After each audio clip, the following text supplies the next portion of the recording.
बिस्मिल्लाहिर्रहमानिर्रहीम। अस्सलाम वालेकुम माय यूट्यूब फैमिली। उम्मीद करती हूँ आप सब ठीक होंगे। मैं आप सबको वेलकम करती हूँ अपने चैनल इकरा के खाने में। आज जो मैं आपके साथ रेसिपी शेयर करने जा रही हूँ वो है मज़ेदार सी ये चिकन पार्ट्स की रेसिपी, यानी चिकन पोटा बनाया था।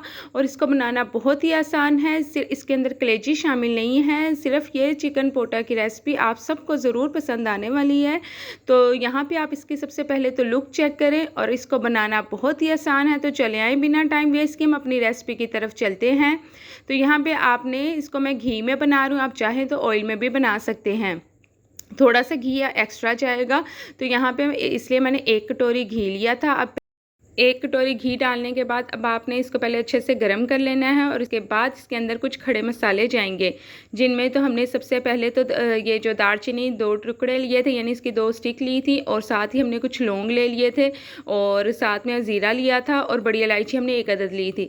तो जैसे ही मसाले थोड़े से अपना कलर चेंज करते हैं, तो साथ ही हम इसमें अब बारीक कटा हुआ जो प्याज है ना वो डाल देंगे, क्योंकि ये खुश्क बनती है हांडी। तो इसके लिए आपको प्याज की मिकदार ना थोड़ी सी आपने एक्स्ट्रा रखनी है। जहाँ 2 डाल दें वहाँ पे 3 डालने हैं आपने। इसके बाद प्याज डालने के बाद इस पे जब तक लाइट गोल्डन कलर नहीं आ जाता तब तक इसकी आपने भुनाई करनी है। यहाँ पे आप चेक कर सकते हैं कि प्याज के ऊपर कलर आ चुका था। और अब इधर ही मैं आपको जो चिकन पोटा है वो दिखाती हूँ। उसका मैंने उसकी जो सफाई है वो अच्छे से कर ली थी। तो यहाँ पे इसकी जो मिकदार है वो हमने 1 किलो के करीब ली थी। और इसको हर एक पोटे को ना आपने ना सेंटर से 2 हिस्सों में डिवाइड कर लेना, यानी कि 2 से 3 हिस्सों में डिवाइड कर लें। और इसके बाद आपने जब प्याज़ों ने कलर पकड़ लेना है, तो आपने अपना जो है ना ये चिकन पार्ट्स, बेशक अगर यहाँ पे आप कलेजी भी शामिल करना चाहते हैं तो कर सकते हैं, लेकिन ये सिर्फ चिकन पोटा बना रही हूँ। तो इसके बाद आपने फ़ौरन ही ये डाल देना है जैसे ही प्याज का कलर सही चेंज हो जाए। यहाँ पे अब आपने इतनी देर इसकी भुनाई करनी है कि ना ये 5 मिनट तक आपने करते रहना है कि ये अच्छे से कलर चेंज कर लें और इसके ऊपर थोड़ी सी ना गोल्डन सा टच आ जाए। तो इसके बाद हम यहाँ पे अदरक लहसुन का पेस्ट डालेंगे 2 चम्मच। ये मैंने एकदम फ्रेश पीसा था इसलिए दरदरा रखा हुआ है। तो बस यहाँ पे अदरक लहसुन डालने के बाद आपने अदरक लहसुन के साथ इसकी भुनाई करनी है 2 से 3 मिनट मज़ीद, और ताकि आपको जितनी देर तक आपने टमाटर वगैरह आके डालने हैं, पोटे भी साथ साथ आपके गलते जाएंगे। तो बस यहाँ पे हमने 4 अदद टमाटर लेकर ये डाल दिए थे। तो यहाँ पे मैंने छोटे साइज़ में लिए। अगर आपके पास टमाटर बड़े हैं तो आप 2 अदद भी ले सकते हैं। इसके बाद हमने बारीक कटी हुई हरी मिर्च डाल देनी है, और यहीं पे आपने फ्लेम आहिस्ता रख के नमक डालना है। नमक डालने के बाद आपने लाल मिर्च का इस्तेमाल करना है।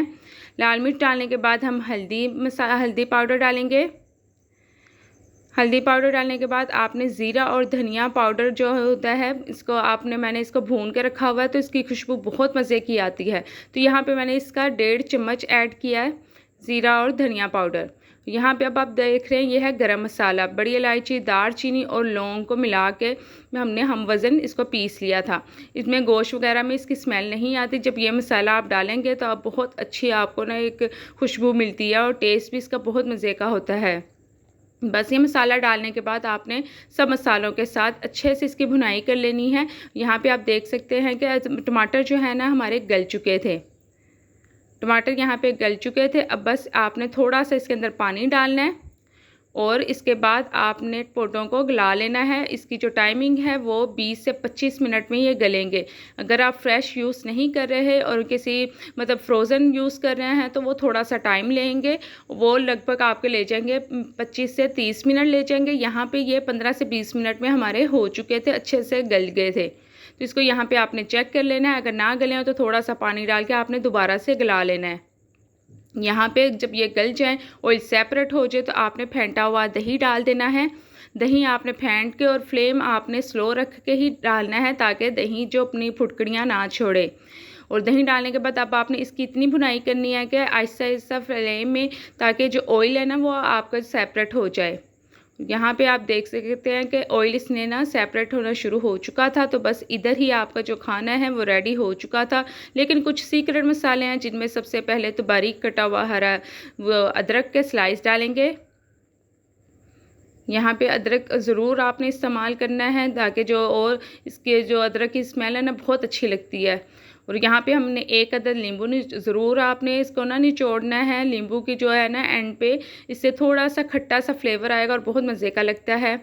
यहीं पे आपने और खुशबू के लिए थोड़ी सी जो कसूरी मेथी है इसका इस्तेमाल करना है। 1 चम्मच के करीब हाथों से मसल के डालिएगा। बस यहाँ पे धनिया मेरे पास अवेलेबल नहीं था, इसलिए मैंने धनिया का इस्तेमाल नहीं किया। तो आपने 1 से 2 मिनट यहाँ पे इसको दोबारा से दम पे रख देना है और इधर आपने अब फ्लेम ऑफ कर देनी है। तो खाना यहाँ पे आपका देख सकते हैं कि माशाल्लाह से कितने मज़े की लुक आई है। अब आपको मैं डिश आउट करते हुए दिखाती हूँ। होप सो आप सबको मेरी ये रेसिपी पसंद आएगी, क्योंकि ये अगर आप इसके अंदर कलेजी भी शामिल करते हैं तो इसकी लुक ऐसी ही रहनी थी। लेकिन ये कि पोटे थोड़ा सा टाइम लेते हैं, इसलिए हमने सेपरेट ही इसको बनाया है। तो होप सो आप सबको मेरी ये रेसिपी पसंद आएगी। आपने कमेंट बॉक्स में ज़रूर बताना है कि आप सबको ये रेसिपी कैसी लगी। अब मुझे इजाज़त दें, मिलते हैं एक नई वीडियो के साथ। तब तक के लिए अल्लाह हाफिज़। Thanks for watching.